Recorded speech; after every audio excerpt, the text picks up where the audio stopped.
Time is the only thing that's equal to everybody. It truly is the only equal element, right? Everybody only has 24 hours a day. Some people are richer, some people are poor, live in different countries. It doesn't matter, they still only have 24 hours a day. And technology, which was supposed to liberate us and give us more time, in fact, has done the opposite. It has given us more work, it appears. Work follows you around, whether it's on your BlackBerry or your iPhone or whatever device or tool you use, your portable laptop. So the role that training can play in this new world is to help individuals really understand how to best use their tool and give them the right framework for that tool. So training can help you really understand how to frame the use of the tool, where to best use the tool, what conditions to best use the tool in, and then ultimately there's a type of training called time management training that can help you certainly do a better job of managing your goals, your priorities, and what's really important to you in your personal life and in your business life, so that you're making the most out of those. People say 8-hour work days, I say they're 10-hour work days these days. Well, knowledge is what helps a company keep up. Without the cornerstone of knowledge, the company will literally begin to disintegrate and fall apart, because its processes change, and they have to change in today's rapidly evolving economy. The only way to ensure that those processes are supported by the people in the field and in the office is to ensure that the processes are documented and then properly supported with education for everybody. And that education can't be a one-time burst, because people forget 25% of what they learn until ultimately they retain about 10% of what they got in the classroom. That's why you need to really weave education with the classroom event, books, tapes, podcasts now that the iPod is such a popular tool, and any type of remote communication technology delivery. The more somebody can understand that not everybody's going to be like they are, the more readily they are able to adapt to different styles. Those aren't just working styles, but they're generational styles. In fact, there's an entire movement of education now around creation of training specifically for the older generation to understand how to work with the newer generation that's coming into play, specifically differences between the command and control structure that used to be in place for many, many years, and more of the free-flowing work from home, wear jeans to work culture that is now entering the workplace. A lot of companies, when they hire new employees, they don't really have a formal training program. They essentially hope that this individual will learn by osmosis or by some Vulcan mind meld that they're going to know how to perform the task that they're being assigned to. What happens is typically the employee gets some dissatisfaction about the job and either leaves the organization or is less productive for a longer period of time.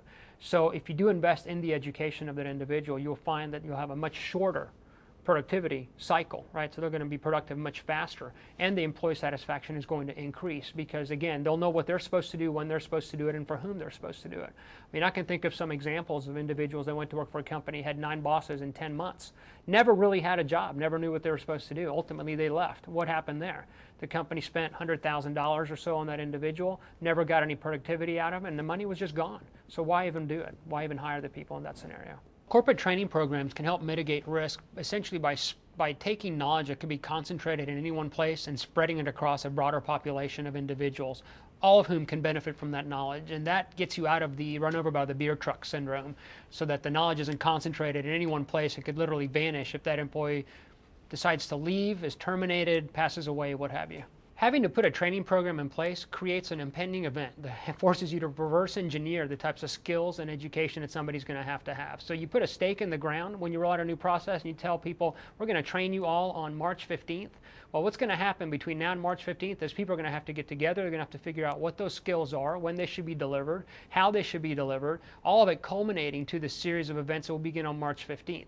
So training does create an impending event to force the education of the staff on the new process, procedure, product, sales initiative, HR initiative, policy, whatever the program is. Soft skills are more important now than ever before because the country really is a service-based economy, right? So we've moved away from an industrial economy into one in where services are deriving a lot of the value that this country generates, based on knowledge, of course, but it is the services.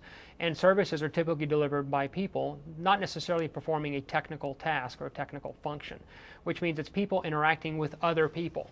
And that is what soft skills training is all about. It's how to communicate, how to understand, how to work in teams, how to manage others, how to persuade, how to convince, how to deal with conflict. Those are all the critical skills that are making the difference between those organizations that are average and those organizations that are truly exceptional in their space.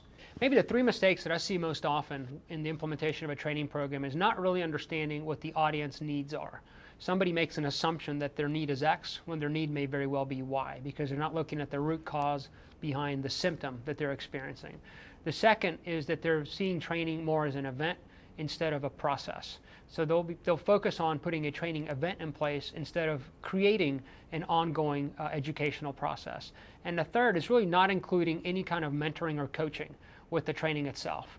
So that if you actually design the program with the right need in mind, that meets the right audience with the right support mechanism, your ability to impact the performance of that group is going to be much higher than making an assumption about what training people need and organizing a single event and hoping for the best. Now, the benefits of employee training, not only for hard skills like safety or professional continuing education, but in soft skills such as negotiations, communications, or teamwork, is growing more important in the knowledge age. One reason is that for the first time in our business careers, 4 generations, traditionalists, boomers, Gen Xers, and Gen Yers, are working side by side in the workplace. Different generations have different attitudes about work itself, and they express themselves differently at work. Understanding the differences and managing them is an important skill for any manager.